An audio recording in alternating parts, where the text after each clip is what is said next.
Do you ever stop and think about oxygen? Me either. Until one day when I was on top of the world. No, I was not on top of Mount Everest. It's the day I summited the Grand Teton in Wyoming.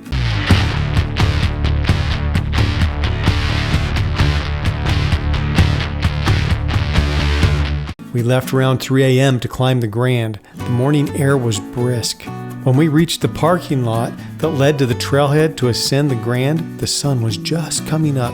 Oh, it was beautiful. The excitement was channeling through my body.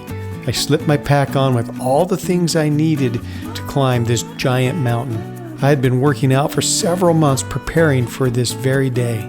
We started the hike, and the first part of the climb is a fairly steep trail which leads to a mountain meadow. It's a beautiful place. However, it's a good climb to get to the meadow, and when I finally made it to the meadow, I sat on a rock for a rest.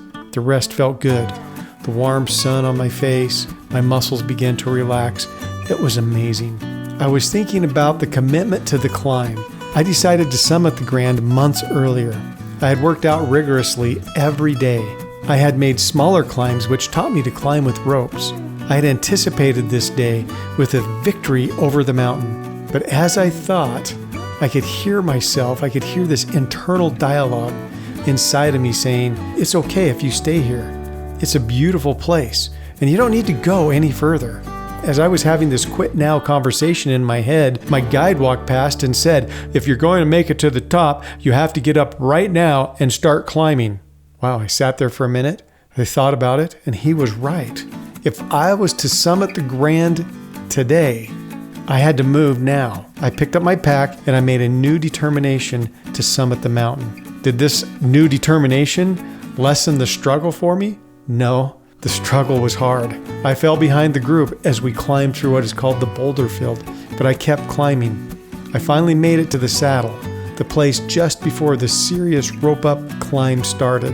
The saddle's a resting point. The other guys had made it there easily 30 to 45 minutes before I did, and so I had plenty of rest. I took my pack off, and I barely sat down, and the group started the upward push to the summit. I watched as they started walking away. I was exhausted, and this time there was no encouragement from my guide to keep climbing. I was the only one sitting there. I knew I had to keep moving. I had to keep pushing myself if I was going to summit the Grand. I also knew I could not carry my pack all the way. So I opened my pack and I pulled out all the non-essential items, which were food and water, plus some warm clothes. I hid them in rocks, put my pack back on, and I started up the steep path to the climb. When I looked up, I could see the last guy step over a ledge, and then he dropped out of sight. I thought, I don't know the way to the top, and I don't know if I have enough strength to get there, but I kept pushing. I kept putting one foot in front of the other. I finally got to the ledge, and I was thinking I would never see them again. I was too far behind. They'd probably already put on their climbing gear and had started the ascension with the ropes. But when I stepped over the ledge, I was relieved and elated when I saw the group still roping up to start this most dangerous part of the climb. I was now at 11,000 feet. I sat down to get my gear out of my bag, and my body began to rest, and I could feel the effects of low oxygen. I felt sick. I felt weak and tired. I was the last one to maneuver into position to start the vertical climb. I turned my head and became sick. I threw up, and all the liquid I had was now gone. My head was pounding. My thinking was foggy. I wanted to quit. The guy who was the anchor, he saw that I was not doing well. He had summited this peak several times, and he said, "You don't look good." I said, "I don't feel good." And he could read my mind. He knew I wanted to quit, but I wanted to go back. And he said to me, the only way to get down is to go up. Once you get to the top, you can come down, and there's a way that is not so extreme. It's safer that way. I remember thinking, seriously, the only way down is up? We had 300-foot ropes. We were doing 300-foot ascensions, and we had 10 of them. I thought, I cannot do this. Every 300-foot ascension, I would throw up. I felt like I was dying, and in essence, I was.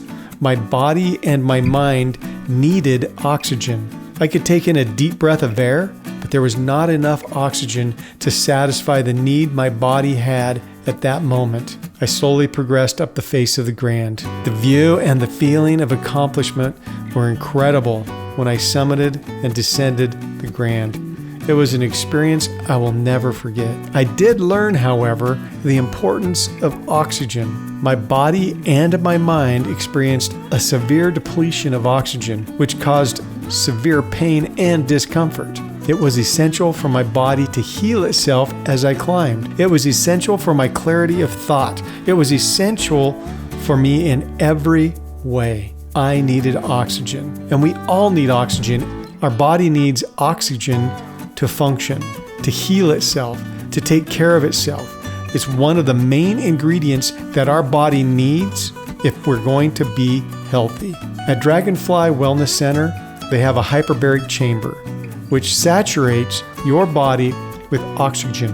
When your body is saturated with oxygen, it has the resources it needs to heal itself. So if you're not feeling well, if you have something that just doesn't feel right and you need some help, the hyperbaric chamber could be for you. So call Dragonfly Wellness Center in Idaho Falls at 208-529-1006 and they'll answer your questions. Or visit their webpage at draginflyout.com.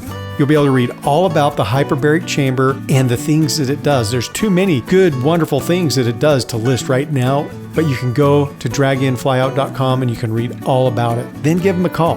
They'll answer all your questions. You will absolutely be glad you did. This is one of the best things that you can do to heal your body and your mind.